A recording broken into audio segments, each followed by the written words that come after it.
Good morning, everybody. Morning. Thank you very much for attending this presentation. It's a 2-hour presentation. It's going to include 2 CE credits. And this presentation is going to be on a unique special finance loan mortgage program, strictly for seniors. Again, it's going to be 2 hours. I hope you find it very interesting and educational. So without further ado, I want to introduce Mr. Tim Linger, and I'm the marketing director of HECM Association. So you know, my name is Mulcahy.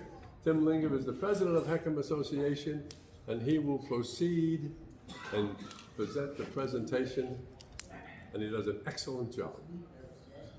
All right, Don, thank you. Don Mulcahy. I met Don over 20 years ago. He was inquiring about a HECM reverse mortgage for refinance. He's been my friend ever since. So 20 years, we play golf together and do some good stuff. So once again, my name is Tim Linger, and I'm a certified reverse mortgage professional, which means nothing to you, but it means everything to me. I'm one of 200 people in the entire nation with this designation. So if I can be so bold to say I'm the expert of experts, I'm actually a national expert. I'm also a certified HECM specialist and a certified senior advisor. What I want to do today, I've been teaching this class for more than 15 years. I've been in the industry for 26 years. I've never done regular mortgages. My paid job is mortgage. My non-paid job is the president of the HECM Association. Today's going to be a neutral class. What I want everyone to do here is ask me questions, tough questions, as if your customers were objecting to you. If you love reverse mortgages, HECMs, that's great. And if you're not sure, well, that's even better. And if you don't like them, that's the best. Because those are the kind of questions I want. I promise you, you cannot stump me on this program because I believe in this product with all my heart. And I'm very strong to say that this is the safest loan in America. You're going to hear me say that multiple times, and I'll tell you why as we go through the presentation. This is an amazing program. So let's start off with understanding the reverse mortgage, the HECM, the legal name. And there we go right there. What the heck is a HECM? Home equity, we all know what that is. Conversion, we're going to convert something, and it's a mortgage. And what's interesting is people want to take this product and they want to complicate it. Well, this is a very dangerous loan. We're not really sure how it works, so therefore we're afraid of it. Remember this. This is a mortgage. All right, we all know how mortgages work, right? It's where you borrow money from the bank puts the lien against the house because they have an interest, and then you make payments for 30 years, right? But as the owner of the house, the day you close on the loan, you own the house. Oh, no, the bank owns it. No, the bank doesn't own it. The bank has a lien against it. And to prove that you own it, who pays the property taxes? Who pays the homeowner's insurance? Who maintains the house? And to prove it even further, the day after you close, you decide to sell it for more than you paid for it. Who gets the profit? The bank? No. If you sell it for less than it's worth, well, then you owe the bank, right? So a mortgage is a mortgage is a mortgage. We can call it a conventional loan, a USDA loan, an FHA loan. We can call it what you want to, but at the end of the day, a mortgage is where the bank puts a lien against the house that you own. Fair enough? So what we're doing here is we're taking a home equity and we're going to convert it into a mortgage. The difference between this mortgage and a traditional mortgage is this one has optional mortgage payments. No required mortgage payments. I know that's mind blowing. Well, hang on a minute. This is a FHA program, so the government is giving you money? No. Oh, it's a grant? No. It's a mortgage. And mortgages have interest rates. So all this is a deferred payment mortgage. We're going to convert it into a no payment mortgage. And as complicated, not complicated as this sounds, it's really that simple. It's really that simple. It's just a deferred payment mortgage. And then how many people would say, well, yeah, but that's where the bank eventually takes the house? No, it's a mortgage. Your name is on the title. Well, yeah, but it's a rising debt loan, and eventually you're going to owe more than the house is worth. Well, it's possible, but that's mainly if the house goes down in value. for those of you who've been in the business or alive in 2009, 10, 11, when homes went way down, there were some problems. A lot of people had problems. People with regular mortgages were underwater, upside down, and yet they still had to make payments. With this program, payments are optional. And we'll get into the safety of that era in a moment. And by the way I do my presentations, 17 years I think I've been doing these presentations, is I would rather have questions all the way through. If I say something that you just raise your hand, and when I come to a period, I'll answer it. Now, I'm not going to bore you with history, but I do want to go back to this, because this program, reverse mortgage, has been around for a long time. I believe that math comes out to 65 years ago. In Maine, little old lady, the story goes, lost her husband, who was a small town, very popular high school football coach, if I'm not mistaken, football coach. In any case, yeah, football coach. Never mind, I've been teaching this forever, but I forgot the guy was a football coach. Go figure. Anyways, husband died, and she needed money. So she went to her local bank and said, I need to get a loan. The bank said no. They said no because, well, you don't have a lot of money, you don't have any credit, and you're a woman. Right? That was the era back then. So it was a small town, savings loan. So the banker worked out a deal with her. And perhaps this is where the story goes, where if you do one of these loans, the bank's gonna take your house. Because that's exactly what happened. The lady was willing to trade her house in, giving the house to the bank with the idea that she could live there the rest of her life and make no payments. And they gave her cash. It's a good deal for her. Also a good deal for the bank. But what's interesting is this got the interest of the federal government, starting with the UCLA professor, understanding what they called the housing annuity back then. And for those who don't know what annuity is basically a savings account with an insurance company. It's a payout, it's almost like Social Security, they just pay you every month. Had a lot of interest. The Senate took it up. In 1984, the American Homestead Act came through, and they really studied this. And in 1987, Congress decided to pass this into law under the FHA insurance bill. It's called the Home Equity Conversion Mortgage. It was a demonstration, temporary.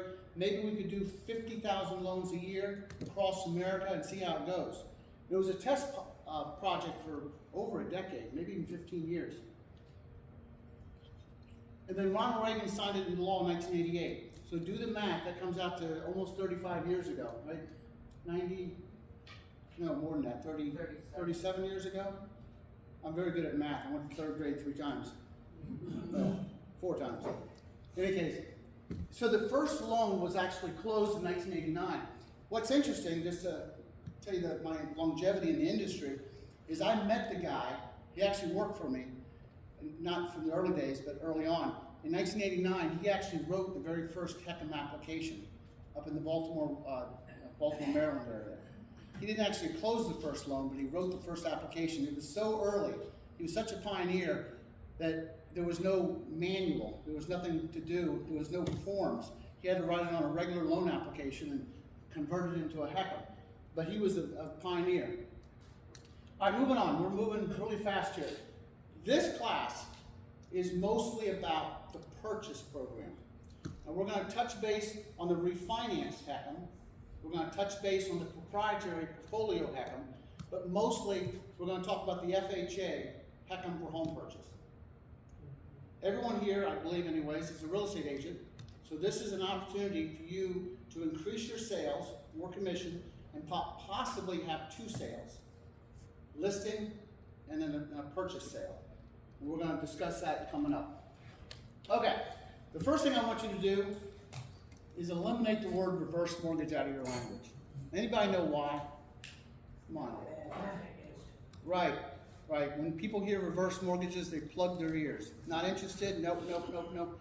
Right, the legal name of this program is Home Equity Conversion Mortgage, a HECM. Let's call it a HECM. Now, you can never get away from the word reverse mortgage because that little guy up there, that's a dog.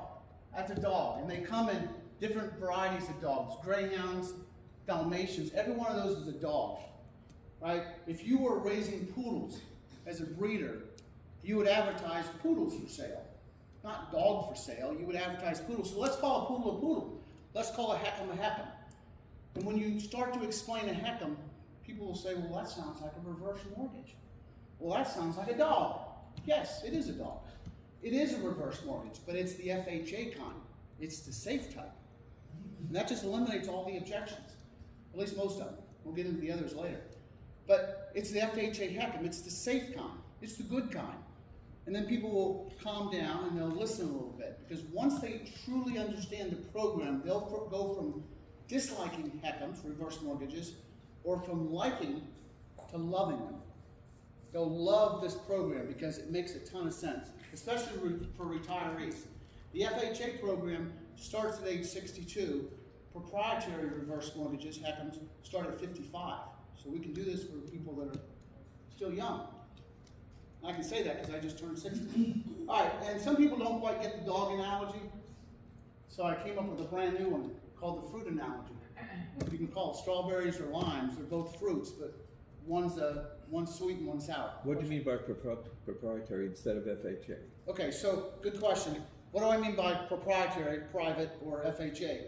So this program was first introduced, well, I guess by the savings and loan back in '61, but FHA put it under their umbrella because losing your home due to a HECM reverse mortgage is not in the cards, right? That just gives the whole thing a bad reputation, and it has not existed in decades, but yet it's still out there. If you do this, you're going to lose your house. So FHA in 1988 came out with this insurance program that says no matter what happens, we've got your back. The federal government will protect you from the lender failing, from the house going down in value, whatever. And then shortly thereafter, proprietary, private reverse mortgages came out. And they were originally designed for multi-million-dollar properties.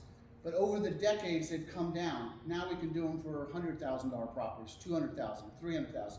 We can do them for condominiums. We can do them for oddball houses, maybe a dome house or a log cabin house, things that are not normal for the area.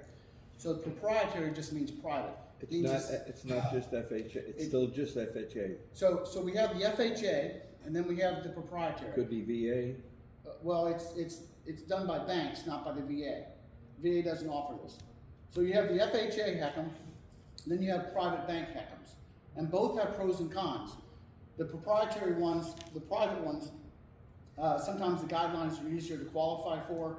The interest rate's usually higher. The closing costs are usually lower. They have their place. They have their place. When the FHA HECM doesn't work or doesn't give them enough money, then the proprietary becomes a great option. And we're going to discuss it briefly throughout the presentation. But remember that there's two types of, well, for our purposes, there's two types of reverse mortgages. There's the FHA version, and then there's the private kind. And again, they both have their place in society. Okay, so sweet strawberries, sour lemons, but they're both fruit, right? So that's just an analogy. Just remember that if you get off the word reverse mortgage, it'll help your career, help your sales, and then from there, you can explain. And one more time, never ever say that a HECM is not a reverse mortgage, because it is. It's just the slang word. Question? So why is it that everyone who qualifies for this doesn't do it? Why doesn't everyone do this? You know, wow. Yeah. Yeah, you know, I believe sincerely that everybody that's 62 years old should look into this. Now, of course, not everyone should do this program because it's not for everybody. Sometimes they owe too much, sometimes their credit's not good enough to qualify, and the credit requirements are pretty low. Sometimes it's not in the cards. If a person is financially able to maintain their lifestyle in retirement, pay their bills, and their goal is to leave as much as they possibly can to their heirs, well, that would be a reason not to do this loan. This loan will eat away at the equity of a person's home, but keep in mind that there's no mortgage payment, so in the big picture, they could be taking their mortgage payment and putting it in savings. And when mom and dad pass, the kids don't want the house. They want the money. Fair? We all say we want the house, but in reality, what do you do with one house and two kids? You sell it. And what do you do when your kids live in Wisconsin and mom and dad live in Florida? Well, you sell it. So in most cases, and I'm talking to realtors, am I right? In most cases, the house goes up for sale. Sell it for whatever you can, give us the money as quick as possible because the mortgage payment is due. Except, of course, there is no mortgage payment due. So this program, Hang on. okay. I didn't get my answer. Oh, I didn't? Okay. Why wouldn't everybody that qualifies just go for this? My answer would be, everyone has different goals. The number one answer is the fear of doing a reverse mortgage. That's the number one answer. I was talking to my neighbor who was, actually was an Airbnb neighbor, but she came in and somehow we got involved in reverse mortgage conversation. And she's like, no. And I said, well, first thing, when you're moving to Florida, the first thing you should do is learn about it. And then make an educated decision. And then she called me 2 days later and said, okay, I'm interested in learning more. And she says, give me a call in 3 days, which was yesterday. I called her yesterday and she shut me down real quick. Nope, I've talked about, no, I'm not interested. And I'm a pretty courteous guy, I'm about education. So I let her go. I didn't, but no, I let her go. If she's not interested, she's not interested. But I know that she didn't get the facts. She said, well, my realtor is pretty smart, so I'll ask him. First of all, you're here for a reason. Most of you in this room probably don't know enough about this to be educated. And I use the analogy that if I have a heart problem, I'm not going to go talk to my neighbor about my heart problem.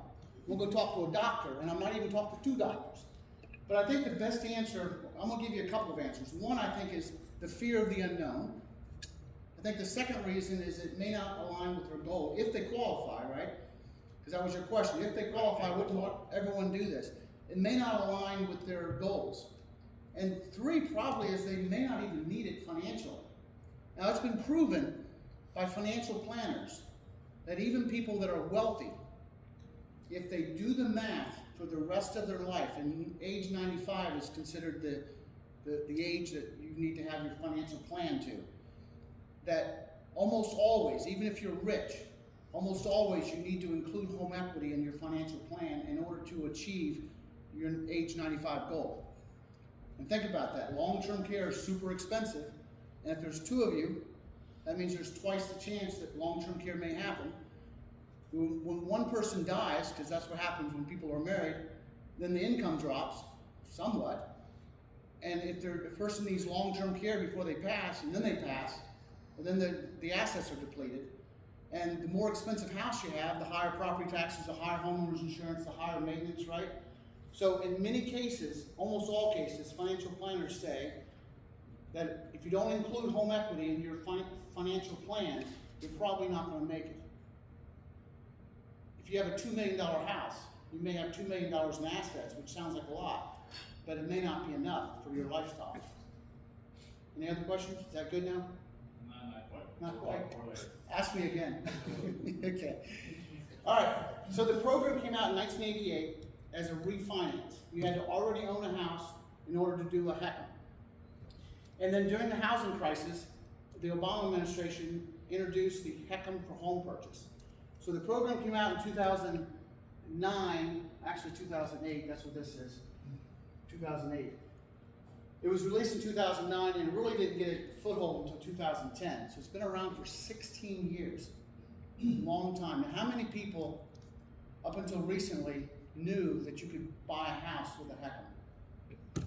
Most people, the answer, it kept their hands down. I just found out because a fellow realtor just bought a house in Mulcahy with a reverse. There you go. According to NAR, only 3% of real estate agents, and think about all the millions of real estate agents, or at least 1 million, right? There's 200,000 in Florida and 200,000 in California. That's almost 500,000. And then there's 48 other states, plus territories. But according to NAR, only 3% of realtors have even heard about this program. So you are already a step ahead of everyone else. And if you want to own your 55 plus community, or if you'd like to take over a 55 plus community, learning about this program is a game changer. And then getting people to listen is the second part, which we've addressed part of that. Call this a HECM. HECM. Like your HECM. You got this. Okay, so it's been around for a long time. And this is really more of a statistic. The Federal Trade Commission recognizes 3 types of reverse mortgages. Remember, reverse mortgage is a generic name. So we have the FHA HECM, which is the best and the safest. Yeah, pretty close to the proprietary, but I put that on top because it's backed by the federal government. If the federal government goes out of business, we're all in trouble, right? The second one is a single purpose property tax deferral program. So most municipalities across America, and definitely all the counties in the state of Florida, offer a property tax deferral program. If you have a client that's limited income, and I think it's $35,000 a year, which tells me it's pretty good income, but in most counties, I believe it's $35,000 a year household income, and a person's struggling paying their property taxes, they can actually defer their property taxes for the rest of their lives. And property taxes might be $1,500, $2,000 a year, but if that would help them financially, not have to pay that, remember it's deferred, so it's not free. Eventually, when they sell the house or refinance the house, the back property taxes have to be paid, but that is a type of reverse mortgage. So when someone says, I don't like reverse mortgages, well, which type are you talking about? Because according to the FTC and the CFPB, these are the only three types that they recognize: FHA, proprietary, and the single purpose. And by the way, we're taking a break at 10 minutes to the top of the hour, so we've got you covered there. So I want to be clear that the FHA HECM is not the only type of reverse mortgage. It happens to be the best and safest kind in most people's opinion. It is sponsored by HUD. FHA insures it. I'm sorry, HUD insures it. It's sponsored by FHA, and it has an amazing reputation and satisfaction rate. And you'll see the statistic later, but according, well, there it is. 96% of AARP survey, probably a dozen years ago, said that of all the people, which is more than 1 million, but based on their survey sample, of all the people who ever completed a HECM, their satisfaction rate was 4.9 stars out of 5. 96%. Those are the people who are in the know. They've done one, they're satisfied with it. And when you've done it and you're satisfied with it, and it's that high, that's super powerful. Any questions? Hey, Tim, I have one comment on this gentleman's question. Okay. First of all, you brought up a good point. You said, how come most people who qualify don't do a reverse mortgage? Most people who qualify and speak to us do a reverse mortgage. It's the people who we deal with or we hear from, who are not familiar with reverse mortgages and they don't qualify. Because when you talk about a purchase, there's a lot of qualifications to a purchase and a refi. But most people that when we talk to and they qualify, they do a reverse mortgage. Just to clarify that. That was good. That was better than mine. I think because you're good at sales. Yeah, I do too. All right, Don, you're up. Question over here? Point for you. So I can't beat that. I'm gonna try, but it's not gonna work. And that's probably exactly true. The people who do qualify, if they're strong-minded and understand that this is in their best interest, because it's all about cash and cash flow and retirement. It truly is. But sometimes the kids will get involved, and the kids don't understand it, and they don't do the right research, and they'll come back and say, Mom, you're not doing this. And Mom or Dad will say, okay, fine. We'll help you out. We'll give you $300 a month. Well, first of all, they don't want to burden their kids, and the kids eventually are going to stop paying because it's a burden to them. They're building their retirement. They potentially have kids, maybe even grandkids. So there's those kind of factors too.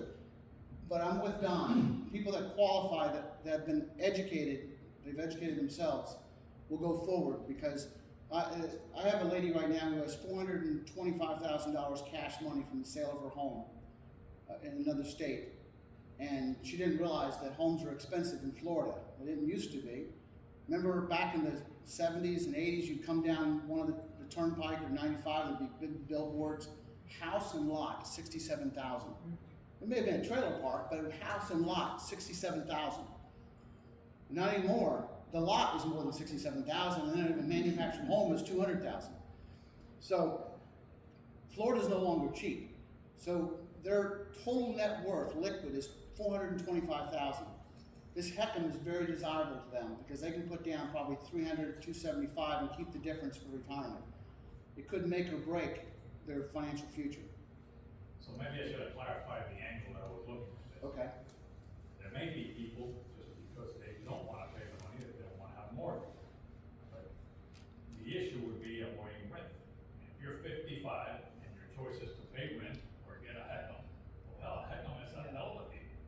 Why would you pay rent? I mean, if you're not interested in putting any money out of pocket. Yeah.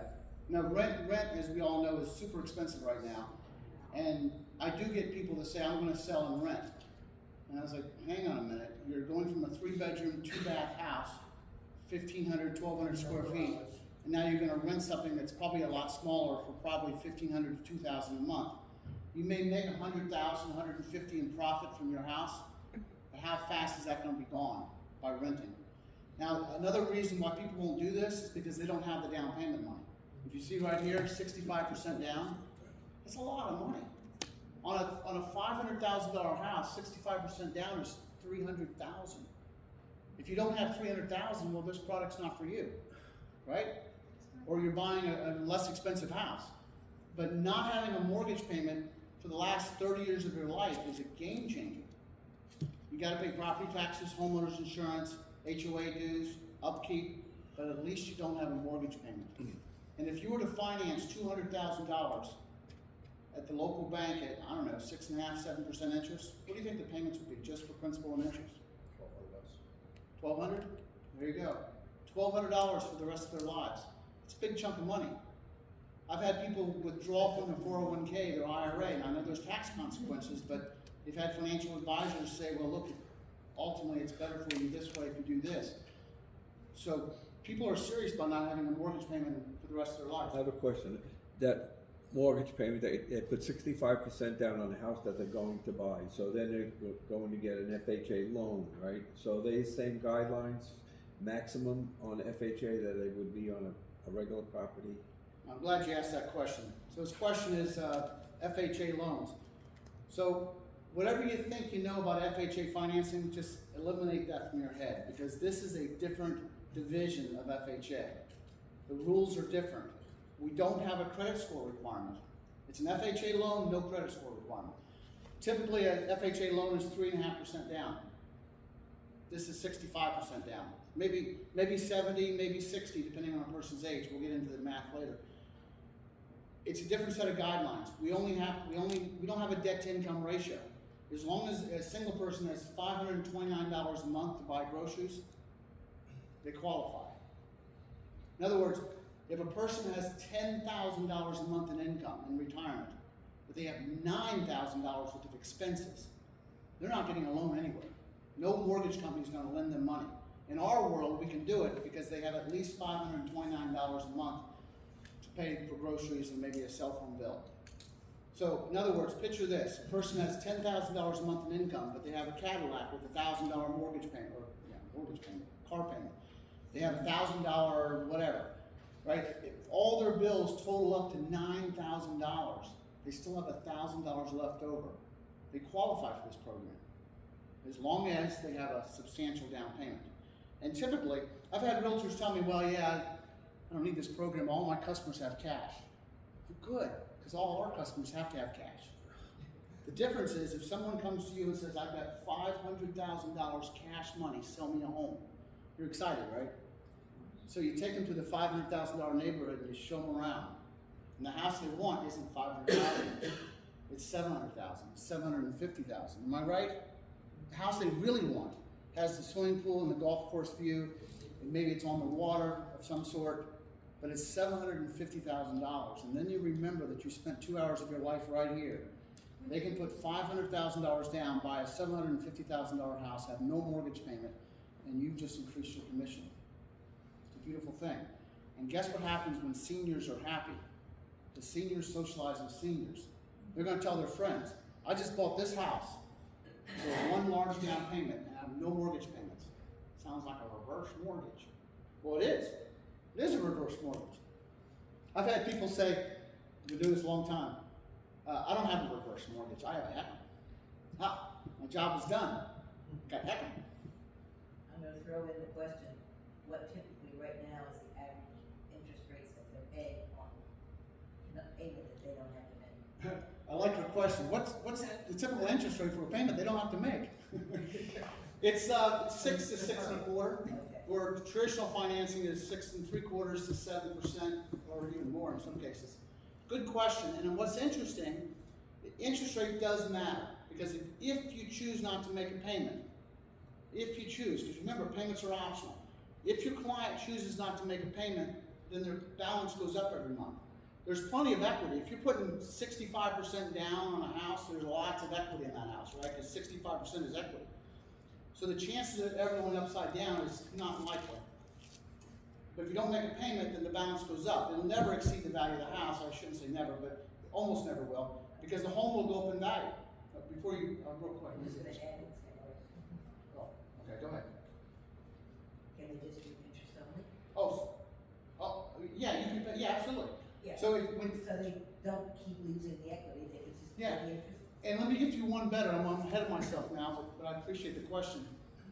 Let's say, so with these loans, whether proprietary or the FHA, the servicer is gonna send a monthly statement out. It'll say this is not a bill, but in the monthly statement, it'll say the interest for this month is, let's say $1,000.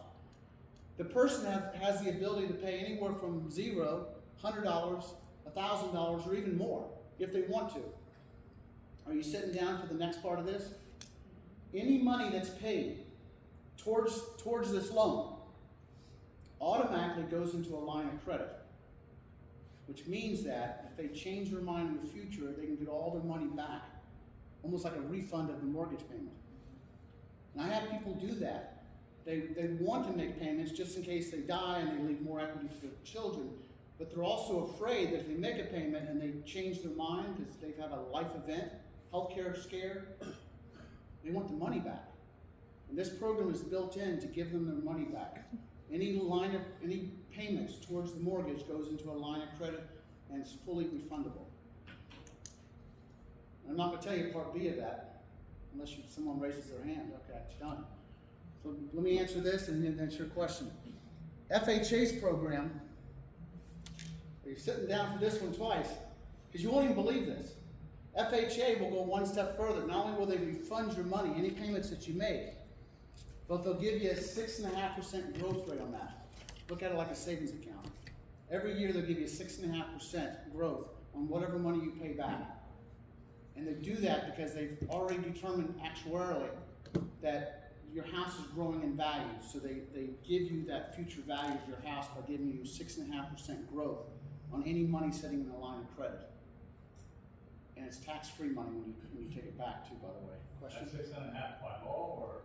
By law. It's built into the contract. What it is, I say 6.5 to keep it simple, but it's the current rate, which is running 6 to 6.5 right now, 6.25, plus a half a point. So if it's 6%, so it's based on the treasury bill. So if the treasury bill goes down to 5%, then it's 5.5%. It's based on that. So the treasury bill is a stable rate. But it's always the treasury bill plus the margin plus a half a point. But it's locked at that number, it's not very. Well, it is variable, because it's based on the treasury bill. Question? Yeah, so if someone has $500K, they could buy a $750K home, and do they have to pay any monthly payments on that difference, or they don't have to? No, because they're gonna bring the $500,000 to the table, their own money. Okay. And then the rest is financed. So no payments required except for taxes and insurance. So they just have to pay the taxes and insurance, they don't have to pay the monthly payment? Correct. Okay. Yeah, it's a deferred payment mortgage. Yeah, I know it's hard to wrap your head around it because that's not how we do life. But this is a deferred payment loan. So let's do this. This is a different way of looking at it. 50% boost in purchasing power. I like that better than 65%. Okay, thank you all for coming. Apparently I hit the wrong button, so. Oh. I don't know. I do it somehow. Oh, so there you go. Don't touch this top button right here. It's bad. So as a professional real estate agent, rather than ask somebody, well, do you have 65% down on this money? Instead, first of all, you're allowed to ask them what their age is, or at a minimum, are you 62 and above, or 55 and above? And I've had realtors say, well, no, we're not allowed to age discriminate. Well, guess what? This program age discriminates. You can't get this program from FHA unless you're 62 and above. So it's okay to ask that question because you don't qualify unless you're 62, or for the proprietary, 55. So ask them how much they're comfortable putting down as a down payment. If I could show you the best house ever, It's got all the stuff that you want. What's the most you want? What's the most you'd be comfortable putting down as a cash down payment? And if they say $500,000, well, let's use 600,000 right here. If they say 600,000, then you can go 50% more. That gives them a $900,000 home. Sort of a quick way to do the math in your head without having to figure out that 65% rule. $300,000 cash gets them $450,000.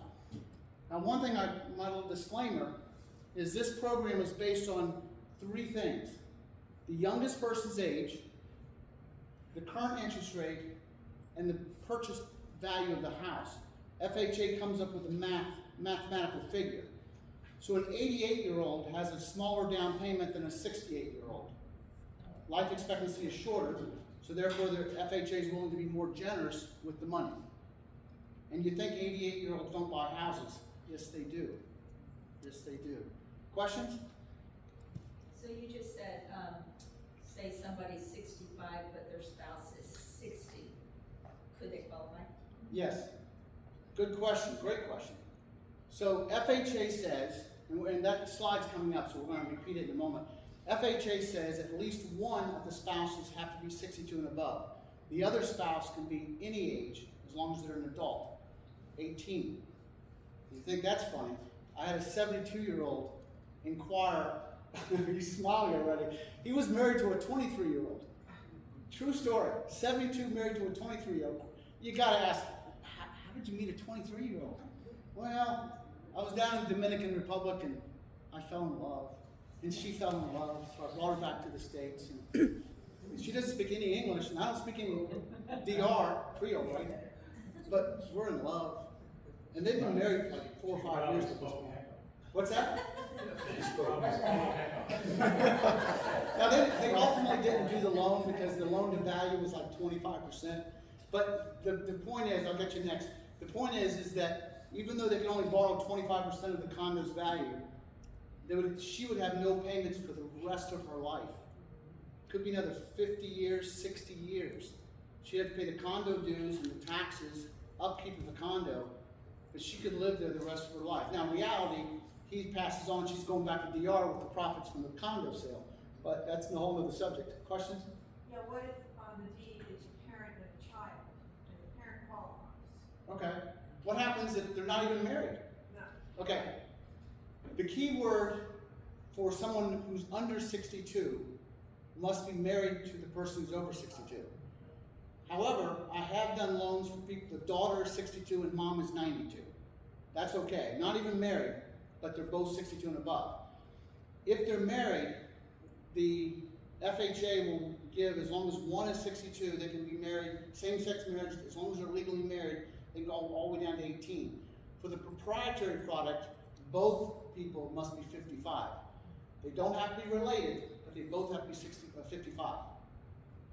FHA, one can be under 62 if they're married, but one has to be 62 or above. I suppose if you're single and you're 80, you can have anybody else who want to live with you. Yeah, absolutely. And again, if they're both 62, they don't even have to be related. So 2 best friends, brother, sister, as long as they're 62 and above, they qualify for the FHA and the proprietary. Okay. So the FHA program, just to be clear, starts at 62. Proprietary, portfolio, whatever you want to call it, starts at age 55. Now, I love this phrase. When someone says, I want to pay cash for my house, what they're really saying is, I don't want a mortgage payment. Fair enough? Because no one really wants to give up all their cash. They just don't want a mortgage payment. So they're willing to give up all their cash in order not to have a mortgage payment. And that's it. I'm going relatively fast because I'm one of these people that just makes lots and lots of slides, and we could be here for 4 hours, and I don't think so. Okay. So the example with the arrow is actually on your table. If you look carefully, it goes like this to your table. I'm in comedy, so it's not working out for me. But I'm working on it. Okay. So remember what I said before, the down payment is based on the person's age and 2 other factors, home value and interest rate. So the number one change based to determine down payment is the person's age. An 85-year-old puts less down than a 65-year-old. So 60 to 70% of the purchase price is the down payment. And we're gonna be taking a break in 10 minutes. Yeah, it's 15, 20 minutes. Yeah. So you all have a flyer like this on your table. So read that, that's your homework tonight. This guy right here up in the Villages, every time he gets a listing, he puts it on this. The idea behind this, and we'll do this for you too, at no charge, our association will. And your information's right there. But the idea behind this is to get the conversation started. The last thing that you want to do is start selling your house. Your job is to sell the house. So you can have these flyers created for you. You can put it on the counter in your listing. You can have it at your open houses. People come in, they look at this, and everything else that inspires questions. Well, what do you mean? I can get this $629,000 house for $400,000 down. If you're 72 or if you're 62, it's a little bit larger down payment. You see the difference here. I can buy this house for that much money and have no mortgage payments. Well, tell me more. And that gives you the opportunity to explain more or to at least refer it to a professional. Okay, rhetorical question of the day, and I like this one because it sort of makes you think. If you woke up this morning and you found out that all the houses in the state of Florida were on sale for 30 or even as much as 40% off, all the houses were on sale for upwards of 40% off, but today and today only. How many of those could you sell today and today only? And the answer is probably all of them, because that's a pretty big discount. And obviously, it's got to be a cash buyer. But if all cash buyers could buy this house for 30% off, that would at least get the conversation started. All right, now let's talk about the safety of this, the non-recourse loan. You know, recourse, non-recourse, for some reason that's a foreign word to us, and I don't know why. But we all, in a sense, know what recourse means. It means to strike. Non-recourse means to not strike. So the HECM for home purchase or the HECM for refinance is a non-recourse loan, which means that with the FHA, there's mortgage insurance protection, PMI, MIP, whatever you want to call it. We call it PMI. MIP, I'm sorry. It's added to the loan balance. It's 0.5% a year for this protection. So it's not homeowners insurance. It's an insurance premium that FHA charges to promise to your borrowers that if something bad happens to this loan, the house goes down in value like it did in 2009, 10, 11, 12, or if the lender goes out of business or the lender doesn't follow the contract, because it is a contract, that FHA's got your back. They will protect you. How many people know that if you do a HELOC, home equity line of credit at your local bank, that the local bank would freeze your line of credit? How many people knew that? So you go down to your local bank to get a home equity line of credit because you need to put a roof on your house. You need to repipe your house. You get qualified for $100,000. And then the bank notices that you're living off of it. You know, you're making the mortgage payment every month, but you're taking money back every month. And they're watching this thing go back and forth. Or your house goes down in value. Or you decide to retire and your income comes down. Your credit score goes into the tank. At any time, the local bank can freeze your line of credit, reduce it. This is not freezable. FHA will never freeze your line of credit. Whatever they promise you at closing is what you're going to have for the rest of your life, plus the 6.5% growth rate. Heck of a deal. You're actually getting a larger line of credit. For whatever money you have in the line of credit is going to grow at 6.5%. It's a fantastic financial planning tool. Truly, the FHA HECM is the safest loan in America. There's no other product, not even the portfolio loans, that do that. That will guarantee you a growth rate. Questions? Sorry. Have to have homestead? No, you do not have to have homestead. It's got to be a primary home though, but does not have to be homesteaded. So I have people that are snowbirds. Their primary home is New York State. They have a Florida vacation home. Well, it's not vacation. They call Florida their primary home. But they don't want to give up their primary homestead in New York because home is worth more, the property taxes are higher, they have it homesteaded, they have it where they want to go. It's whatever you call your primary home on paper. Does not have to be homesteaded. But how can I prove that your Florida home is your primary? Even if it's not. Because you're living here for a number of months, it doesn't have to be 6 months and a day, forget that, whoever started that rumor is not true. In our world, it's whatever you call as primary. So how do you prove that it's your primary? Where do you vote? Where do you file your taxes? Where do you have your car registered? Where do you have your driver's license? Give me some more information, right? How do we know that Florida, even though you only lived in there 4 months of the year, how do we know that you're gonna call that primary? Give me something. And I had a lady who got a Florida driver's license long enough to close her loan and then change it back to Pennsylvania. But financially speaking, she's better off to keep her Pennsylvania homestead. But she was living in Florida enough to say, I can call this my primary. And I've had people where they Sit have, in the back, Tim. oh, I have a lot of customers that would say, give me a scenario, I wanna buy this $600,000 house, I'm gonna live here for 10 years and then sell it. So what will I owe at the end of 10 years? yeah, so we have the amortization schedule that we would produce. But quick math, if they borrow 200,000, then their interest is gonna be $13,000 a year based on 6.5%. So 13,000 times 10, I know there's compounding of interest, but I can't do that up here. They're gonna owe $130,000 more than they started with. Okay. And what's interesting is 6.5% a year, on my example, is on $200,000 loan, which means they have a $500,000 house. Okay? You may have to get a pen and paper out for this. I can do this part much in my head. But, okay, so they have a $500,000 house that national statistics say homes increase in value by 4% a year, on average. Right. Sometimes more, sometimes less. Florida's more than that. But 4% on 500,000 is 20 grand worth of additional home value. Right.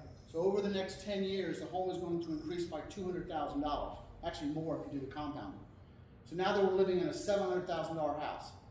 They borrowed $200,000 at 6.5% interest. So in 10 years, they owe $330,000. There's still more equity in the house 10 years later than there was before, but they also have not made a mortgage payment in 10 years. So they potentially have $130,000 sitting in the bank on top of that. Mathematically speaking, it's a heck of a deal. And it's all about cash and cash flow and retirement. So And it's this like buying program an allows that. annuity. I'm sorry? It's like buying yourself an annuity Yeah. that you live in. Yeah, exactly right. Okay. So if someone wants a $1 million home, they would just need 650K. Yeah. Yeah. That sounds good. It does, doesn't it? Yeah. If you have a client that has $650,000 cash, take them to the $1 million neighborhood. Show them a really nice house with no mortgage payments. What if they like buy it with like a family member and then they die, so could their kids keep living there? Okay, so the question is, what if you bought it with a family member, such as a child, and then unfortunately dad passes? The loan is in the client's name, dad's name, which means the loan comes due when dad passes. When the borrower dies, the house is gonna go to whatever the will says. The house goes to the son, I'm gonna keep it simple, dad and son. The house is gonna go to the son, except the mortgage is not in the son's name. It's in dad's name, and dad is now deceased. So the son's going to inherit the house. Maybe it's worth 1.2 million and maybe he owes 700,000. The son's gonna have to make a decision. If the son is 62, he can do his own HECM. If the son's not 62, or 55, the son's gonna have to get a regular mortgage like the rest of us. How long do they Or give sell How long do they give them? it. Because I have a lot of multi-generational customers that might. Yeah, so, and I do have clients that will get funds from their children or friends to do the HECM, and we'll get into that also in a little bit. But the quick answer is there's never a mortgage payment until the lump sum is due. Okay, that's important. I'm gonna answer your question in a moment. The problem with regular mortgages, if a person gets a regular mortgage, they have to make a mortgage payment every month. When they die, the kids have to make a mortgage payment every month until they sell the house, plus the upkeep, plus the taxes, plus everything else. With the HECM, either the portfolio or the FHA, there's never a mortgage payment except for the big one at the end. So the quick answer is up to a year. But I put a big asterisk up there because it's really 3 months with a 3-month extension, with a 3-month extension, with a 3-month extension. Because they want people to settle the loan as quick as possible. But what happens in the first 3 months is there's sadness, there's probate, and then then they've decided, after the family have talked about it, they've decided to sell it. And then you put it on the market. And maybe it takes 3 months to sell it. Maybe it takes 7 or 8 months to sell it. So now, we're past the 6 months, now we're in 9 months. The point that I really want to make is there's never a fire sale. There's never a fire sale. Sell the house for fair market value on your timeline. But if it goes more than 12 months, then the servicer is going to get a little upset. So what happens? They could start foreclosure. Yeah, and there's actually another 3-month extension for one year, 3 months. But no one talks about that, and I'm not supposed to either, but that's reality. Okay, it is 10 minutes till, so let's take a break now. And let's get it approved in advance if you find a buyer. The problem is you have 2 challenges. You have the condo board who doesn't understand FHA financing and will resist. And then you have FHA that just wants everything crossed and dotted. And I've gotten a few condos approved in my 20-some years, but it's hard. It's easier just to go with the proprietary and call it a day. But we have single-family homes, townhomes, villas, cluster homes, modular homes, call them what you want to. All those are single-family homes. New construction, as long as the CO is issued before closing. We can get started before the home is completed, but we just can't close until the house is completed. Duplex, triplex, quadplex. Now, we're going to talk about this later. That's exciting. Wait till we talk about the plexes. All right. Condominiums, single-family homes in condos. Did you know that there's land with single-family homes on them? They're in a condo. We think of condos as a high-rise, right? There's a manufactured home community up the coast that's in a land condo. Bay Hill, the golfing paradise. A lot of those homes are in a condo, even though they're all single-family homes that's worth well over $1 million. They're in a land condo. So condos are not just high-rises. Manufactured homes must be built July of '76 or newer, and single-wide homes are okay. Leased land is okay, but it's difficult. And manufactured homes in a land condo are also difficult, but we've gotten them approved. Questions? But it said cannot be leased. I'm sorry? Things that cannot be leased. They cannot be? Land cannot be leased. Well, the thing is I like to steer clear of land condos, but I've gotten some approved. So when in doubt, just if you have a customer that's in a situation, lease land, condo land, just send it over and we'll figure it out. I'm just saying that don't get too excited until we figure it out. Well, we can't sell mobile homes on leased land unless you have a special license. Oh. Anyway, so that's what we have. Yeah, she made a good statement. We can't sell manufactured home and leased land anyways unless we have a special license. Yeah, good point. Okay. All right, so down payment. I had a question during the break on this. The money must be your client's money. Now they can get a gift from friends or family. That's sort of cool. A friend. I have a customer who was buying a house in the Villages that needed $50,000, if I'm not mistaken, needed $50,000 to complete his transaction. He reached out to his longtime friend, and his friend of 50 years gave him $50,000. Now, any kind of side deal I don't know about, but it was a gift letter from a friend, not a family, which is different. Remember the FHA rules that are different for our world.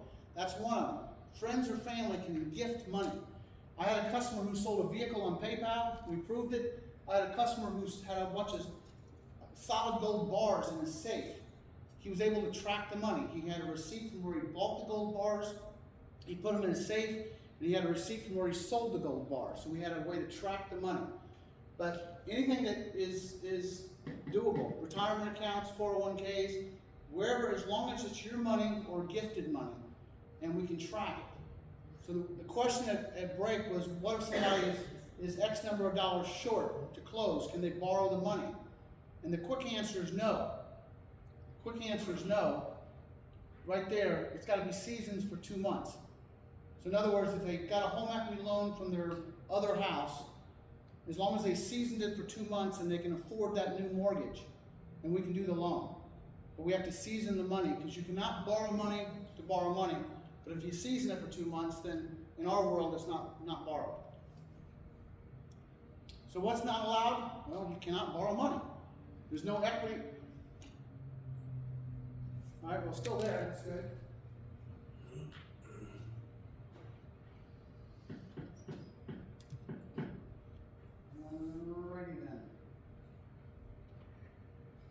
close, and action. There we go.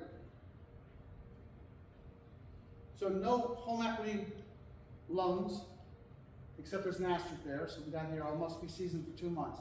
Loans against anything, cannot get personal advances on credit cards. I have had some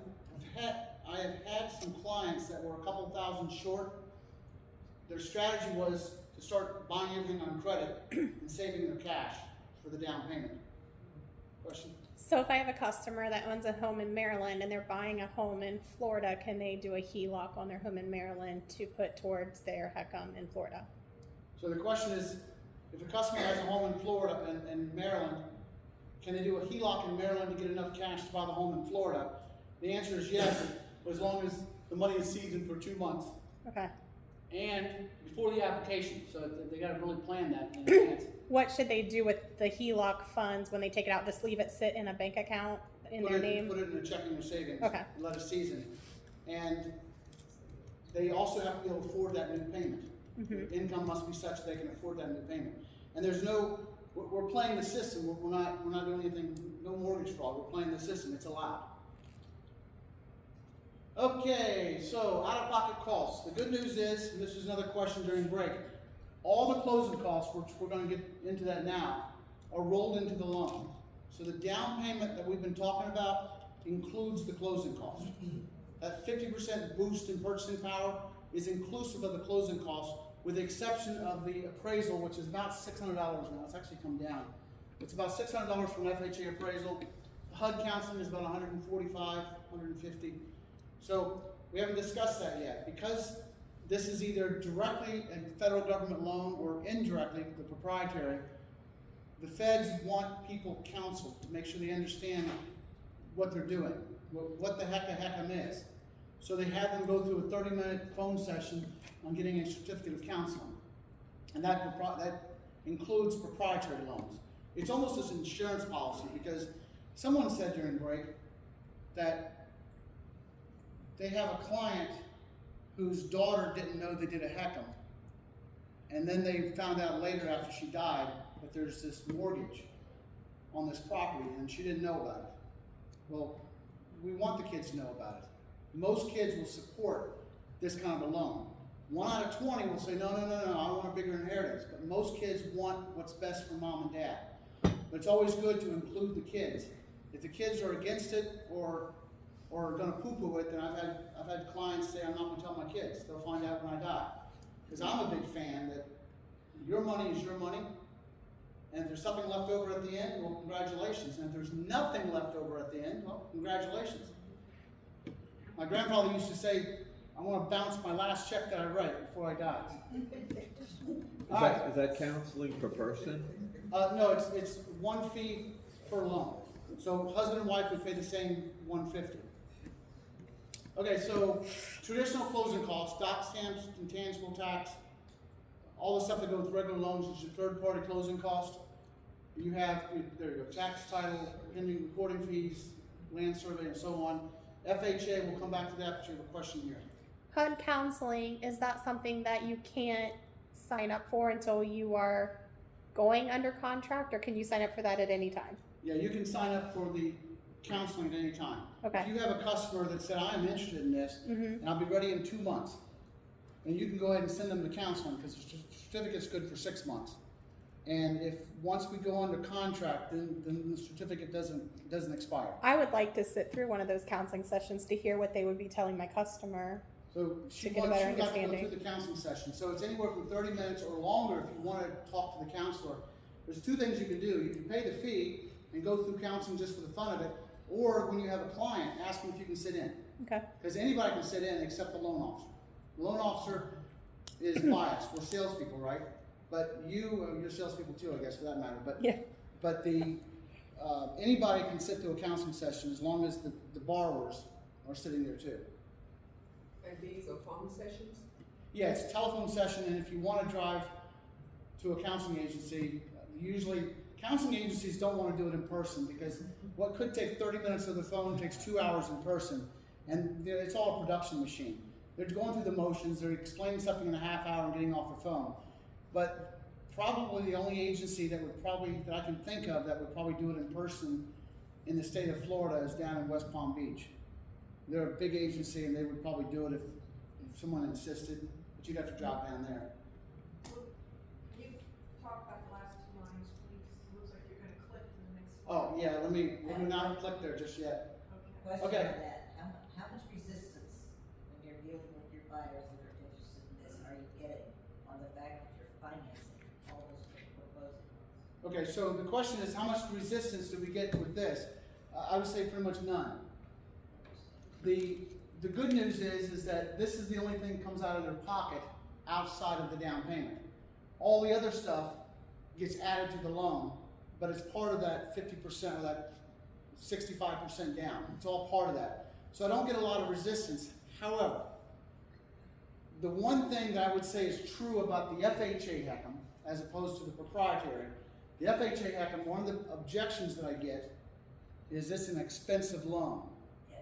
Okay, it's expensive, it's not expensive because there's no mortgage payment. So there's a trade-off. A closing cost could be considered expensive. So these third-party closing costs, they are what they are, right? Doc stamps and tangible tax, recording fees, title insurance, it is what it is. It's gonna be the same for any kind of a loan. Then you have the FHA premium, insurance premium. And remember, this is, the FHA is a non-recourse loan. But FHA charges a fee for that. They have a pretty reasonable interest rate, 6.5%, but they charge a fee for the insurance. And remember, the non-recourse says if something bad happens, FHA's got your back. If the house goes down in value, FHA's got your back. If the lender fails, FHA's got your back. But FHA charges a fee, 2%. Hey, look at that, figured out the button, it's the right side this time. 2% of the purchase price. So a $500,000 house is a $10,000 fee from FHA. But it's what makes the program work. And it's part of the closing costs anyway. So people don't necessarily like it, but I don't lose a deal over that. The origination fee right here is upwards of $6,000. It could be as low as $2,500, but you could call that points instead of origination fee. Most of us knows what points are. It's an added fee to keep the interest rate low, because remember, the interest rate is relevant to how much we can loan. So we basically buy down the interest rate by 0.5 point to get the origination fee as low, and to get the interest rate as low as possible to maximize the loan amount. But the lenders charge upwards of $6,000 for that. So $10,000 for a $500,000 home, $6,000 more, we're at $16,000, and we still have third-party closing costs. So on a $500,000 home, the closing cost could be $20,000, but they don't have to stroke a check for it. So yes, it's an expensive loan, but there's no mortgage payment, and you're buying a house that's worth a heck of a lot more than your down payment. So it's a trade-off, good, bad, ugly. Questions? Are there any scenarios where people have defaulted on these loans? Is there any scenarios where people have defaulted on the loan? Yes, but it's not because of the HECM, because there's no payments. So what did they do to default on the loan? It certainly wasn't by not making payments, because there is none. So they didn't pay property taxes, right? That's a requirement of all mortgages. They didn't pay homeowners insurance, which is a requirement of all mortgages. Their house, rarely, but it could happen, house went into Disarray? Yeah, I was trying to find a better word than disarray, but the house went into, it wasn't maintained. You know, someone noticed that the roof was leaking, they put a tarp over it, and 3 years later the county came through and put a citation because they didn't fix the roof.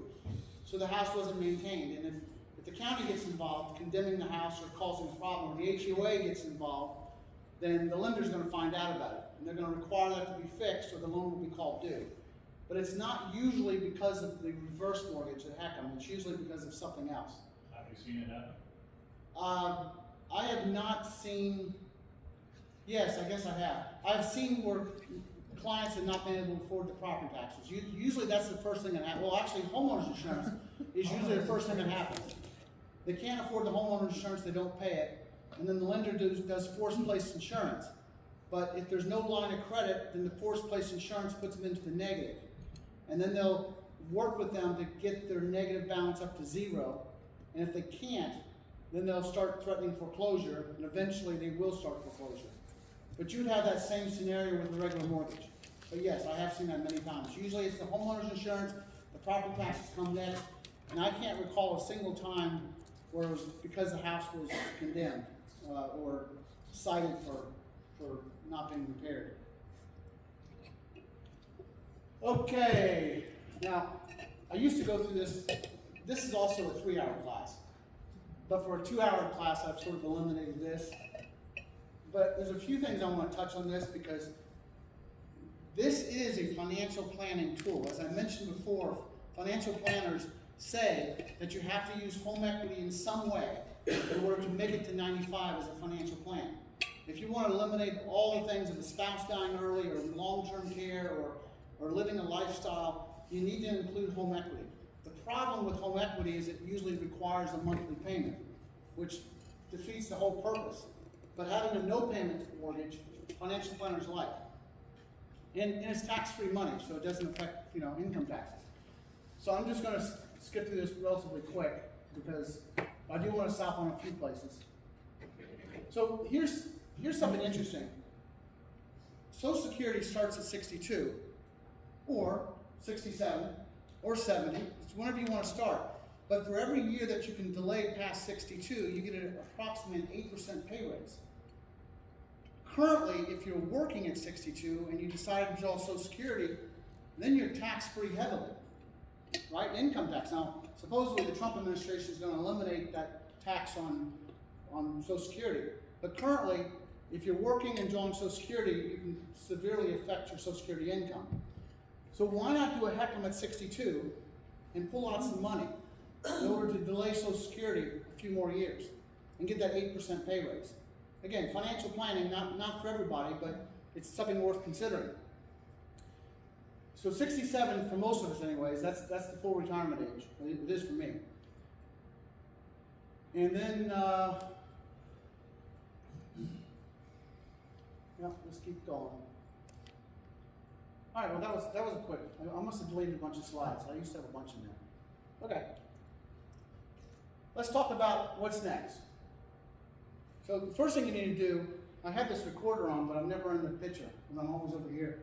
You should stand right here. Okay. All right, I'm gonna go back a slide in my mind. A lot of people don't realize this. People say that they want a mortgage because they want to pay a mortgage payment to leave more to their children. How many people didn't know this, or didn't know this? The first 10 years of a mortgage, out of a 30-year mortgage, the first 10 years, almost all of it goes to interest. Almost nothing goes to the principal. So when someone says, well, I want to make mortgage payments because I want to leave more to my heirs. Well, you're going to start that in 10 years. The first 10 years, that money's gone anyway. It's going to interest. And eventually, you start paying principal by 30 years, the house is paid for. So that's sort of a ill-conceived notion right off the bat. So what's next for the real estate professionals? You find a borrower, somebody who wants to buy a house. You discuss the basic program. Don't try to sell this, right? Your job is to sell the house. Don't try to sell this loan. Instead, refer that to your favorite loan officer and let them do the counseling and see where they are. Make sure that they get them pre-qualified, find out if they have enough money, come up with a number that they can go shopping for. Someone said that they had a customer with $650,000 cash. The house they really want isn't $650,000, right? It's not $650,000. It's $750,000. It's $850,000. Now they can buy potentially $1 million house. Oh, one thing I didn't discuss. Let me go back. FHA has a cap of this year, right there, $1.249 million. That means FHA will consider every house worth up to that when doing the calculation. How much do you qualify for? $1,249,000. Next year that'll go up some, probably to $1.3 million. It doesn't mean that all houses have to be worth $1.2 million, and it doesn't mean that we cannot do houses worth more than $1.2 million. It just means that if the house is worth $1.5 million, FHA is going to cap the value at $1.2 when doing the calculation. And anything above that's got to be paid for dollar for dollar. But that's pretty cool that FHA, and how many people know what the FHA lending limit is for regular FHA loans? Anybody? It's less than $500,000, I'm pretty sure. So in other words, you can't, FHA, when they set the program in the 40s, I believe. They wanted to help people buy a home that was a regular price home in their community. So in most of Florida, or at least most of Central Florida, homes are worth about $400,000, $425,000. Does anybody know what it is in this county? The median home price. 450-ish. So FHA's lending limit for this county might be around the 450 range.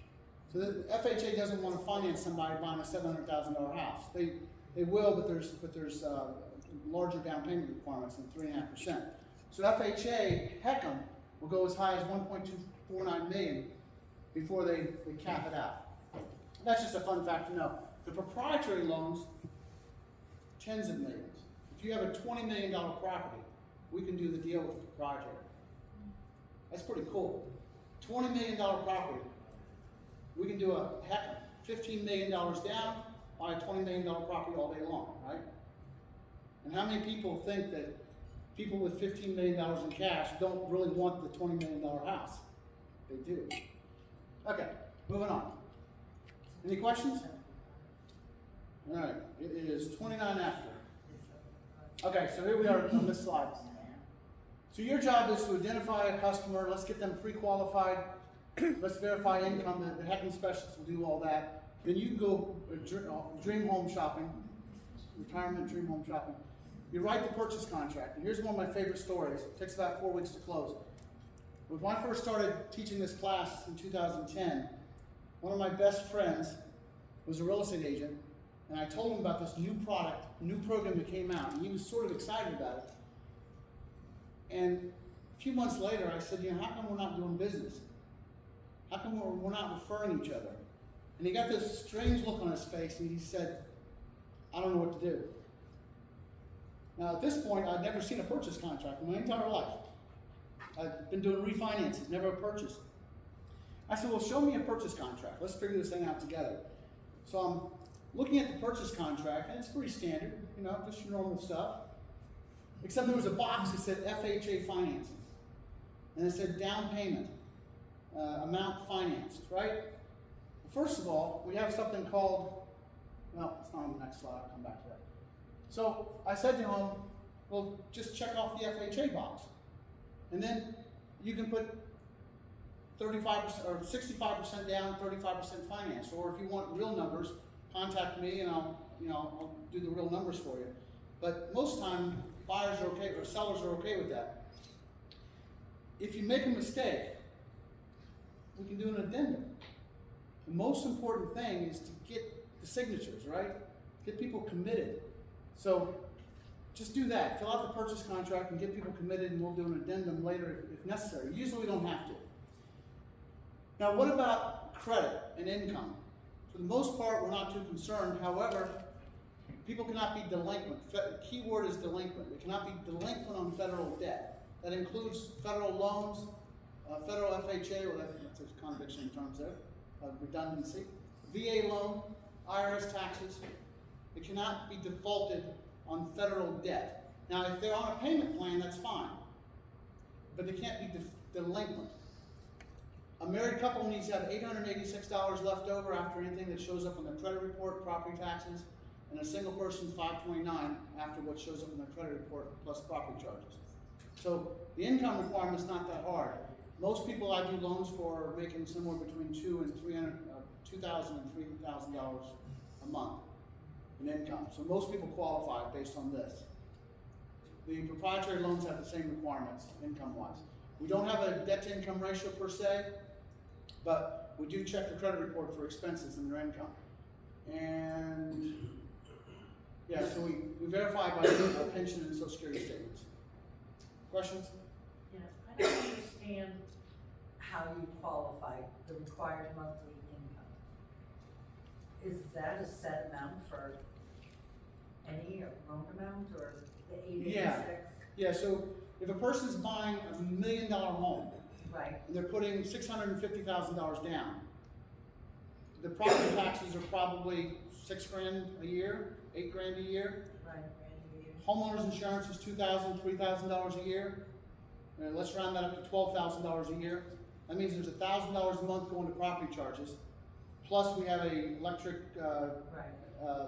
water, electric Utilities. calculation, 19 cents a square foot. So we come up with all that. And then we look at their credit report to see how much, what's going out, car payments, what's going out. So we take the credit report expenses, we take the property expenses, and let's say all that comes out to $4,000 a month.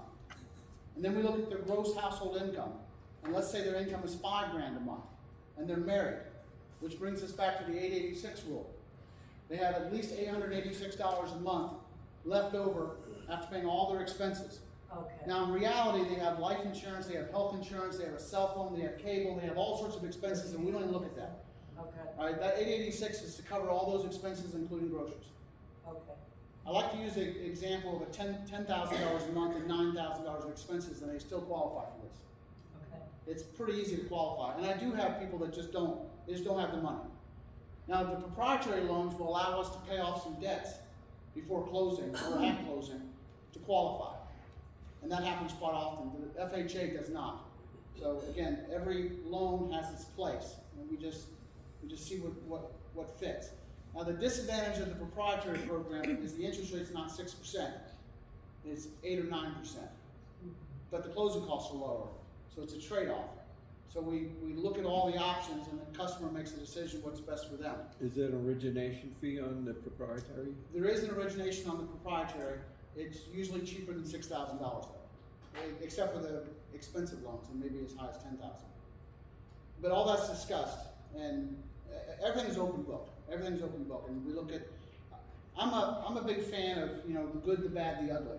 Let's talk about what's good about this loan. Let's talk about what's not so good, and then the borrower makes a decision if they're willing. Because I always go back to the same thing. There's no required monthly mortgage payments forever. Not 30 years, not 40 years, whatever forever is. There's no required mortgage payments forever. That's really cool. That's very cool. Okay, sales contract, there we go. We've already talked about that. Just fill it out the way you normally fill it out. There's the addendum. I love that slide. Before you leave that last slide there, can you talk about that 6% thing? Not that one, right there. 6% seller concession. Oh, yeah. Thank you for catching that. That's actually a new program. Totally forgot about it. Up until 2 years ago, there was no seller concessions allowed for this program, which makes 0 sense. And I've actually lost deals, especially new construction. The builder wants to give away all this stuff, and the borrower has to make a decision: do I lose $10,000 worth of free upgrades, or do I just get a regular mortgage? Then once they close, then we can always do this later. But I've lost a couple of deals over that. So about 2 years ago, FHA and the proprietary mortgages agreed that we can give up to 6% of the purchase price in seller concessions. So $30,000 on a $500,000 home. It could be a golf cart, it could be cash, it could be something towards the closing costs, up to 6%. That's pretty cool. My favorite word, that's pretty cool. Okay, and interesting enough, oh yeah, we don't have TRID. We have a different set of rules when it comes to closing. Ideally, the buyer chooses the title company. I know that's not normal. The problem is that most title companies don't understand the HECM. The fees are calculated differently, and they will mess it up. And it doesn't kill the loan, it just delays closing. No one wants to delay commissions. So ideally, without losing a deal, if you can let the buyer, meaning the lender, choose the title company, things will go smoother. We still use the HUD-1. We don't use the settlement disclosure. We don't have that 3-day rule. We have just different sets of rules. And it's a lot easier for our world to use an experienced title company when it comes to HECMs than to try to teach a new title company that may only do 1 or 2 in the entire year. All right. Now, that's just fun fact. I have a lot of customers in their 60s, but nationally, the average age seems to be 72. Part of me wants to delete that slide because it means nothing, but I sort of like it. Okay. So, we'll brought it back up. 1.249 million is the FHA cap. We've already discussed this. It's based on the purchase price, the lending limit, and the HECM benefit, interest rate, whatever that is, equals a down payment. So it's somewhere between 60% down for the older ages and 70% down for the younger ages, meaning 62. If a person's married to a 50-year-old, the down payment might be 75% down, just because they're under. The younger person age is, the larger the down payment. So again, the portfolio HECM allows for people to be 55. Both borrowers must be 55. The FHA HECM is 62 with a spouse being of any age as an adult. And I created this slide 15 years ago, back when Austin Powers was the thing, and $1 million home was cool. And now a lot of homes are $1 million. But anyways, yes, you can do $1 million home. Lending limit when I started, 115,000 was the FHA lending limit. 115,000. 115,000. I went to 135, and then it crept up to 417. It was 417 for years, and then it's been going up ever since. And next year it will be 1.3 million. And most houses that we do are under that, but it's sort of neat to know that. One of my best appraisal stories. Let's see if I have time to tell the story. Yeah, I'll tell you anyways. So when I first started in the business, I went to this lady's house, and I said, what is your house worth? She says, oh, probably 100,000. It's like, okay. The lending limit was 115, probably 100,000. So as long as I'm under 115, then the number's gonna be easy. I get there, and it's a really nice brick house. 3-bedroom, probably 2-bath, with a nice carport. It was really beautiful. And as I'm walking up to the carport, I look in the backyard, and there's this lake. It's more of an oversized pond, but it was waterfront. And I went in, and I said, this house is worth more than 100,000. You think? And I said, yeah. I said, it's gotta be worth at least 115, because that's all I cared about. And because the calculation is going to be based on the 115. The appraisal came in at, I want to say 150. And the appraiser called me. This is back when appraisers were allowed to talk to loan officers. The appraiser called me and says, Tim, I can't do any better than 150. And I said, I don't care. 115 is all I wanted. I know, but it's worth more than 150. I said, well, I don't care. He says, yeah, but I just want you to know that I went out more than 3 miles looking for a house very similar to this, ranch style, on a lake. And I can't find the comps. And I said, don't worry about it, it's okay. So I told her, and she was ecstatic. Now, if I had $100,000 back then, and she was in the market to sell her house, I could have bought it for $100,000. I could have. But I didn't, and she wasn't selling. But I got her the money, she's ecstatic. But the interesting part of the story is a lot of people don't know what their house is worth. They'll either overvalue it or undervalue it. So you gotta do your research. But that's one of my favorite stories, because here's an appraiser that was apologetic to something that he couldn't do, and it was 50% more than she thought. Okay. Now here's some marketing. We're about 10 minutes, maybe 20 minutes, but 10 minutes. I'd like to get it done early if I can. This is some good statistics. Now, this is where I like to joke some more. There's 13,000 people turning 62 every single day in this country. It used to be 10,000 every day, now it's 13,000. There's a lot of people turning 62, which means there's a lot of customers out there.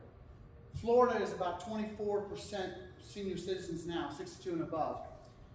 What's interesting is, according to NAR, 35% of all the homes sold in Florida, and interesting enough across the United States, right now, 35% of all the homes are being sold to people 62 and above. So any realtor who says, well, I only sell to millennials, well, you're missing out on a third of your buyers. I only sell to cash buyers. Well, good, that's what we do. 40% of the population, 60 plus, are planning on moving in retirement, and they all come to Florida, kinda, right? Anyways, I heard on the radio yesterday that a lot of people are leaving Florida. Retirees said it's too hot, too hot. All right. 77% of the nation's wealth is controlled by seniors, again, cash buyers. 72% of the nation's wealth, $17 trillion, I can't even comprehend. Unless you're Elon Musk, and then I can comprehend. He's only 16,000 trillion short of that. All right, 86% of seniors want to age in their own home. I think we can all agree with that. You know, if a person can do a HECM to generate cash in order to get the home health agencies or the extra care in order to stay at home, or to go from a 2-story house to a 1-story house, then they'll do it. Money really doesn't matter if your choice is home or not home. 96% of all the seniors that have completed a HECM, according to ARP, are completely satisfied. We talked about that before. I'm really proud of that statistic. We have well over 1 million people that have done one of these loans over the years, and most people are completely happy with it. And this statistic, I think, is coming down right now, but 1,000 people are moving to Florida every day. Every day. That's a lot of people. All right, and why should you target the senior market? 55 plus communities, seniors socialize with seniors. And you make someone really happy financially for the rest of their lives. And I want to talk about the duplexes also before we call it a day. Yeah, here's one phrase that works quite a bit. Just one large down payment and no monthly mortgage payments. That's actually pretty cool because it's compliant. You can put in your notes section of your MLS this phrase, and it will be compliant because you're not mentioning an age, you're not mentioning a number, you're not mentioning an interest rate. It's just one large down payment and no monthly mortgage payments. You could add the word for life if you wanted to, but the idea behind this is to get the phone to ring, not with the scam calls. Not with the scam calls, but to get potential buyers. If a 35-year-old calls you and says, I want just one large down payment, I'm sorry, it's just for those that are 55 plus. That's okay because you're willing to sell a home to anybody, right? So you get the phone to ring. I want to talk about the duplex real quick. Well, I had a customer once, which I think is a great idea. Somebody who has a house that's completely paid for, and they want to increase their income. They could do a HECM and live off the HECM, nothing wrong with that. Or they could do a HECM and take the money from the HECM and invest it into a rental property and generate additional income. Now they have 2 properties. They live in the primary home with the HECM, and they buy a rental property, and they have 2 properties increasing in value, and one of them is generating income. Just thinking outside the box, but let's get into the duplex. It's up here somewhere. I'll just talk about it. Yeah, well, look at this one. A duplex, triplex, quadplex. You have a customer who's got a lot of money, and they're willing to live in a plex. They could buy a duplex. Let's just say it's $600,000 plex. They live in one, they put the down payment down, they live in one half, they rent out the other half. They buy a 4-plex. They live in one, and they rent out the other 3. Their home is going up in value, and they have rental income on all 3 of the 4 plexes. You can't do 5 because that's commercial property, but 4, up to 4. Think about that. And I've seen some plexes that don't even look like plexes. They're designed like a townhome, and they're different directions, and you live in one, and you rent out the other 3. All right, and then in that scenario, can you still take advantage of the tax write-offs and depreciation on your taxes? Or how do you do it if you're living in half and the other half? I don't know. The question is, can you take advantage of the tax deduction? I don't know. You can write off interest, you can write off depreciation on the asset. I would like to say yes, but I don't know that answer. Can you deduct? I guess I have to refer you to an accountant. I don't know what the rules are. I would think that your home, well, if it's one deed, right? I mean, a lot of times they break them into 4 deeds. If it's one deed, right, 4 units in one thing, I would think that you would homestead the whole thing, but I don't know. I don't know the answer. Anybody know the answer to that? I think that's an accounting question. Yeah. I don't want to steer you wrong. Now, I'm a big fan of the word right size. And we're always programmed to talk about downsizing in retirement. But there's people that will buy a larger house than what they're currently living in for a retirement home. They're wanting a certain size home with a swimming pool on the golf course, and it may cost more than their current home because they're right sizing. But whether you call it downsize or upsize, whatever you want to call it, I like to use right size because I think it fits the class or fits the appropriate what we're talking about. And I put this in here because I'm a big fan of this loan. I'm a big fan. And like I said, if there's any negativity, throw it at me because you're not going to stump me. I believe in this program with all my heart. However, there's other programs. And I've talked to people about the HECM, and they decided to go with a VA loan. That's what they wanted to do. They wanted to keep their cash as much as possible and make a mortgage payment for the rest of their life. And they get 100% financing. If that's what they want to do, then that's what they're going to do. FHA loan, 3.5% down. Conventional mortgages, we know how that works, upwards of 20% down. Jumbo products, you know, $2 million house. First-time home buyer program. Let's talk about that. These HECMs do not allow for subordinate financing. So you can't go out and get a first-time home buyer grant and do a HECM. Because in a sense, that's borrowing money, even though it's not technically borrowing because it's forgiven, typically in 10 or 15 years. But first-time home buyers are not allowed with the HECM. Rehab loans, 2 or 3K, there's people that do that. We can do refinances and do a repair set-aside with a HECM. But purchases have to be ready to move in, no repairs. And they're pretty strict about that. I had a customer who had a crack in his toilet. The house he was buying had a crack in his toilet. I don't know if the toilet was leaking, but the appraiser saw the crack in the toilet. We couldn't close until the toilet was replaced. The seller refused. So the buyer went in there and replaced the toilet. What is that, $150? Do it himself? But we couldn't close the loan until the toilet got fixed because they're serious about that. Or how about this? The seller took the faucet off the shower. Now there's no faucet, no shower head. Couldn't close the loan until the shower head was put back on. No repairs allowed for purchases. And then of course cash. Some people would rather pay cash and call it a day and not do a HECM. You know, again, that's what they choose to do. And do I have time for a story? Yes, I do. I'm gonna get done early. It's gonna be good. I like this one, Legacy. Legacy is my favorite. But all these are good things. So here's a quick story. I can tell you some, well, let me tell you a couple of my customers. I met the guy way back 20 years ago who was the head illustrator for the Wheaties boxes, where they used to draw the sport figures on the front of the Wheaties boxes. He was the head illustrator for Wheaties. And I met him probably closer to 25 years ago. I just think that's cool. I met a lady who argued, she was a lawyer, retired lawyer, and she argued a case in front of the U.S. Supreme Court. Isn't that a trial lawyer's dream, to argue in front of the U.S. Supreme Court? And the story I'm going to tell you now is this lady and her husband, they had $1 million in the bank. They lived in the Villages. The house in 2011 was worth $350,000. Today it's probably worth $700,000, maybe more.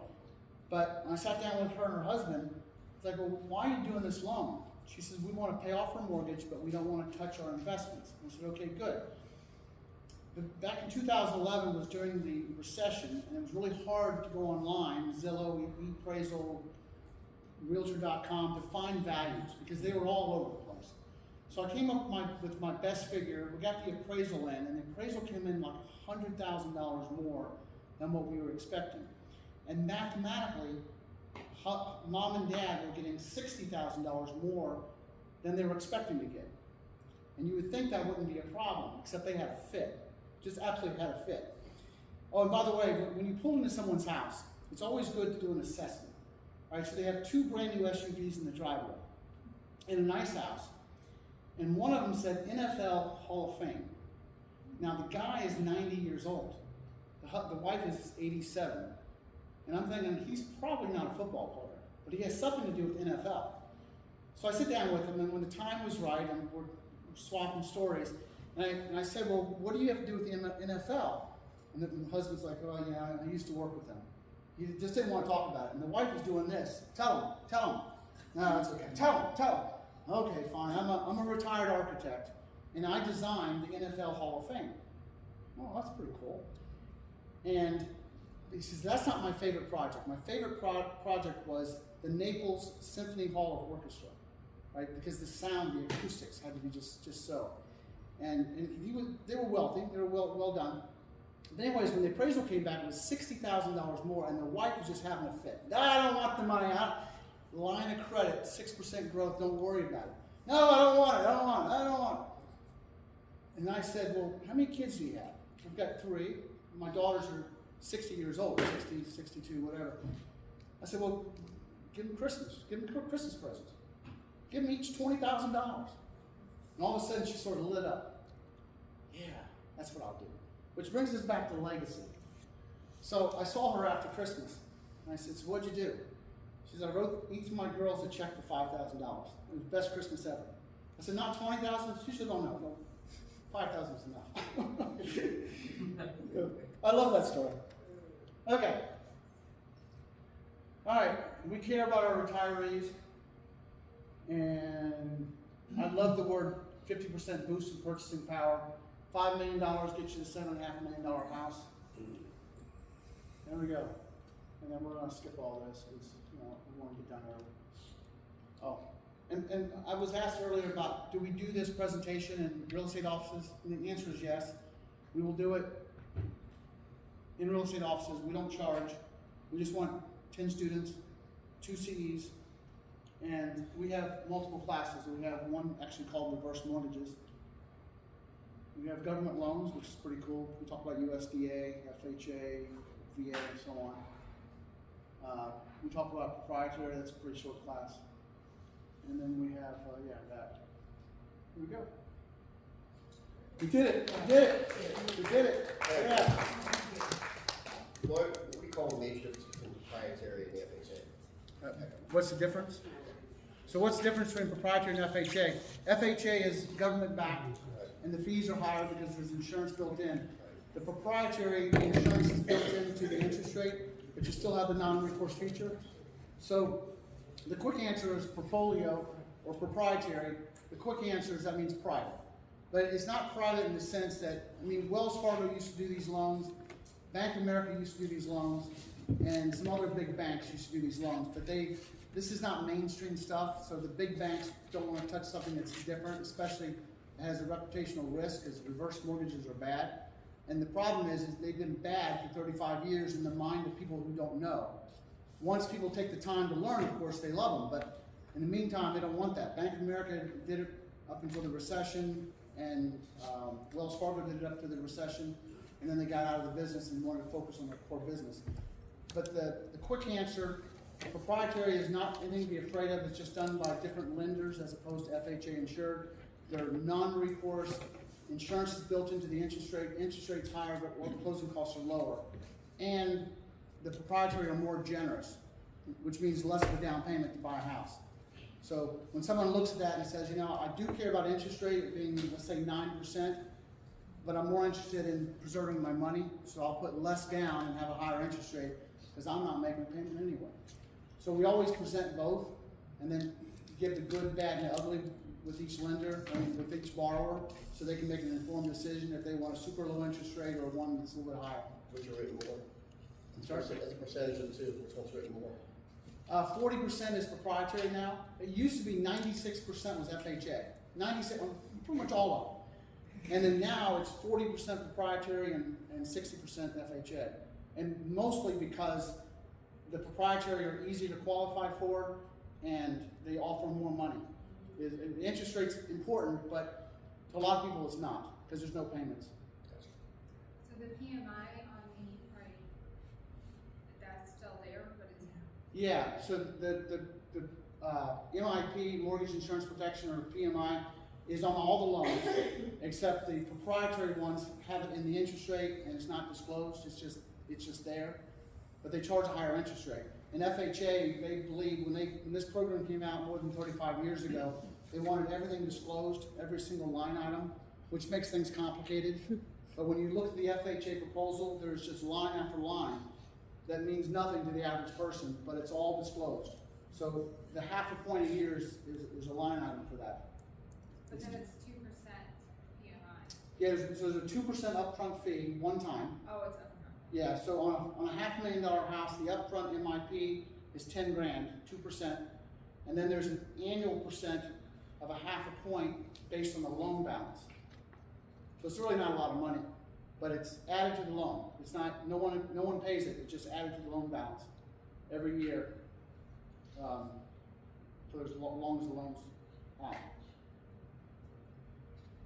Back in the day when you get a mortgage for 3% or so, did these HECMs come out about the same? Yeah, we were at 2.5%. So his question was, when interest rates were 3% a few years back, how high were these interest rates? So we were at 2.5%. Yeah, we were really low. In fact, maybe even low, maybe 2.25. We are based on the Treasury bill. The FHA is based on the Treasury bill. So when the Treasury bill, at one time the Treasury bill got all the way down to 0. So there's a margin. So we never got down to 0, but our margin was 2% margin. So our interest rate was 2%, 2.25. But yeah, it's based on the Treasury bill. So most of these loans that are written by FHA or even the proprietary ones, most of them are adjustable rate. And you'd want that, because you remember, if you make a payment, that payment is refundable as long as there's a line of credit. And fixed rates, as a rule, don't have a line of credit. They're fixed. It's closed. But the adjustable rates have a line of credit built in, and you'd want that. But at the same time, we always present that to your borrower to show them, here's the fixed rate, here's the adjustable rate, here's the pros, here's the cons. And your clients can make an informed decision. And certainly we can guide them to where they should go if they don't know. But you know, it's very important that the borrower understands what they're doing. Do they have to live there for so long before they can sell? So the question is, does the borrower have to live there? So they're buying their primary home, or they're refinancing their primary home. There's no requirement of how long to live there, but once it's no longer their primary home, then they're given 365 days to return, or the loan comes due. So that it must be their primary home forever. So what if they decide to sell in a Yeah. couple of years? They Yeah. don't live there anymore. So at any time, a borrower can sell. Okay. So remember, this is just a mortgage, and other than it needs to be your primary home, there's no restrictions, there's no prepayment penalties. You can sell it any time. You can sell it for whatever value you can get out of it. If the house goes down in value and it's upside down, FHA or the proprietary loans would have your back. So yeah, there's no restrictions on that. And if you want your kids to move in with you, that's okay. If you want to rent out a bedroom, that's okay. But it must be your client's primary home. Is there, say the person passes away and he was the only one in the house, is there any kind of prepayment penalty? Yeah. Like if he has to pay off the loan? Yeah, there's no prepayment penalty. There's no. Yeah, no prepayment. No, You could pay it off at any time. anytime. You can pay it down, you can pay it off. You can do, yeah, there's no. Although keeping in mind that you're gonna be paying a lot of the mortgage then, you have a pension. Say it again? The cost of that mortgage is going to increase for eventually Right. you're paying off. Correct, yeah. If you don't make a payment or, I'm not saying, if you do nothing, right, it's time to sell your house, that mortgage is gonna be a whole lot more than. yeah. So because you're not making a payment, the balance goes up. If you don't make a payment, but there's always going to be tons of equity. To add to that question a little bit, so say it was $150,000 mortgage. You mentioned that you could have a credit that would earn interest above the current treasury bill, right? So could I have a $150,000 mortgage, pay off $140,000, get a credit, get half a point above the T-bill, so I'm gaining interest on that. I still have the mortgage open at 10, right? Right. It's a safe investment at that point. Yeah, so to repeat that, as long as you don't pay the HECM off, then you'll always have a line of credit. So his example was, what if I owed $150 and I paid $140,000 towards that balance? Now I only owe 10 grand, but I have $140,000 of available line of credit. And that's growing at 6.5% approximately. So you could wind up getting from 140, you could have 160, 170 in a line of credit. If you never spend it, well, it's just equity in the house. And if you do spend it, well, you've got all that money to spend. My recommendation is if your clients ever do this loan and they inherit a bunch of money or come into some money, don't ever pay it off. There's no charge to have the account open. There's no monthly fees, no custodial fees, no service fees, there's no fees. So never pay this thing off. Pay it down to $100 and put the rest in a line of credit and let it grow 6.5%. Because, and then speaking of financial planning, at 62, if you don't need this, still do the HECM, open the account, don't borrow any money except for maybe closing costs, and let it grow at 6.5%. And then when you do have the money, you've got your original line of credit plus 6.5%, which is better than any investment that's safe. It's a good investment strategy. It's a very good investment strategy. So if you're, I tell my clients this all the time, if in your future you're going to do a HECM, a refinance HECM in particular, then do it now. Because one thing's not for sure is your house may not go up in value, interest rates may go up, There's all sorts of reasons. One thing is for sure, is your credit line is gonna grow at 6.5%. So you'll always have more money in your line of credit. For financial planning reasons, as soon as you've decided that the HECM is for you, you should do it. Okay? Can we get a copy of the slides? Yeah, if anybody wants a copy of this, and I've got a video over here, even though I'm not in it, but the slides are. Don will reach out to all of you as long as you've given him your contact information. They'll send you the slides. If you want the video, I can get that to you too. I'd be more than happy to do that.